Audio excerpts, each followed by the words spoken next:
कि सो नैया बीच नदियां डूबी जाए। भाइयों, आप सबको मालूम होना चाहिए कि नदी के बीच में, समुंदर के बीच में, दरिया के बीच में नाव डूब जाता है। नाव जो है, जहाज जो है, वो डूब जाता है। आप लोगों ने आज तक यही सुना है और हमने भी यही सुना है। पर सदगुरु कबीर साहब कहते हैं कि नौका बीच नदियां डूब जाए। नाव में नदी कैसे डूबेगा? ये तो आश्चर्यजनक बात है भाई। पर सदगुरु कबीर साहब जो कहते हैं वास्तव में सही कहते हैं कि नदी में तो सब डूबता है, पर नाव में ही नदी डूब जाता है। और नाव में नदी को डूबना एक आश्चर्यजनक बात है। पर सदगुरु कबीर साहब कहते हैं कि नाव है, नाव के बीच में नदी डूब गई। तो भाइयों, ये नाव क्या है? ये नाव जो है, ये शरीर रूपी नाव है। ये शरीर रूपी नाव है। ये भव सागर रूपी संसार है। संसार रूपी भव सागर है। इसको पार करने के लिए हमको जो है, उसमें नाव को हम ले जाते हैं, शरीर को उसमें ले जाते हैं। सदगुरु कबीर साहब कहते हैं कि हे मनुष्य, इस संसार रूपी भव सागर को यदि पार होना हो तो इस शरीर रूपी नाव को इतनी आप मजबूत बनाइए, इतनी आप साधना और भजन से इस शरीर को इतना परिपक्व कर लीजिए, अपनी ज्ञान और भक्ति के द्वारा इस शरीर रूपी नाव को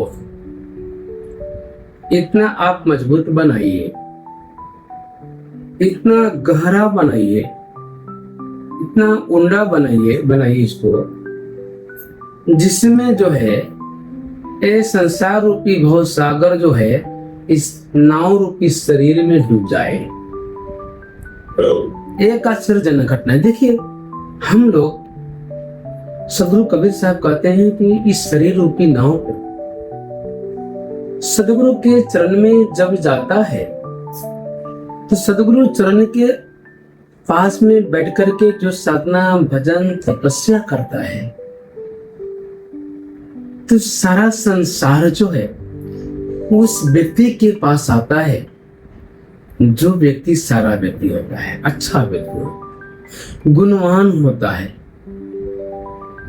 जो व्यक्ति गंभीर होता है, स्थिर होता है, शांत स्वभाव का होता है, जिसका मन पवित्र और निर्मल हो जाता है, जिसको चाह गई चिंता गई मनवा भई बेपरवाह, जिसको कछुओ न चाहिए वो सहांसु का आसांस, जिसको कोई प्रकार की चाह नहीं हो, चिंता नहीं हो, कुछ भी नहीं हो और मन एकदम बेपरवाह हो, ईश्वर की भक्ति के सिवाय और कुछ न दिखता हो।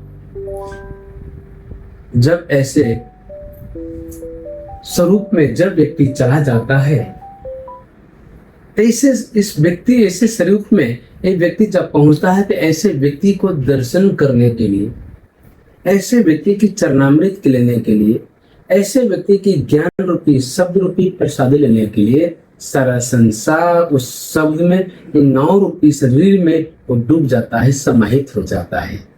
पर कब जब वो शब्द द्वारा, ज्ञान द्वारा, भक्ति द्वारा, साधना द्वारा गुरु के चरण में रह करके जब परिपूर्ण हो जाता है, तब एक व्यक्ति को दर्शन करने के लिए लाखों रुपया खर्च करने के बाद उस चरण, मतलब जो है दूर से आ करके उस संत के चरण में लेट जाता है। चाहे वो दुनिया के करोड़पति हो, अब्जोपति हो, उससे कोई लेना।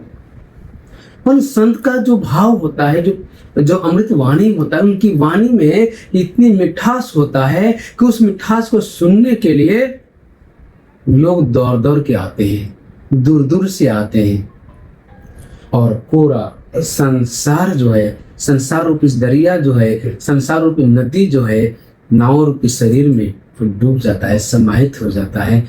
वो देखो, ज्ञान से प्रभावित होकर, शब्द से प्रभावित होकर, उनके अंदर में ज्ञान का, भक्ति का, साधना का इतना बल मजबूत होता है कि जिसके देखने के लिए संत दर्शन पुण्य है।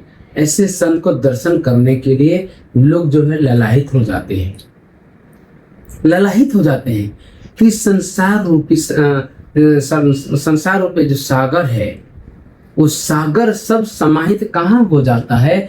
एक संत रूपी नाव में। संत रूपी नाव जो है ये छोटा होता है, दरिया संसार बहुत भयंकर होता है, पर एक संत को सुनने के लिए पूरे संसार उमड़ पड़ता है, डूब पड़ता है, उतर पड़ता है। समझ रहे हैं? साधु क्या है? एक नाव है। सारा संसार क्या है? वो दरिया है, वो नदी है। समझ में आ रहा है आप लोग शंकर भाई? मैं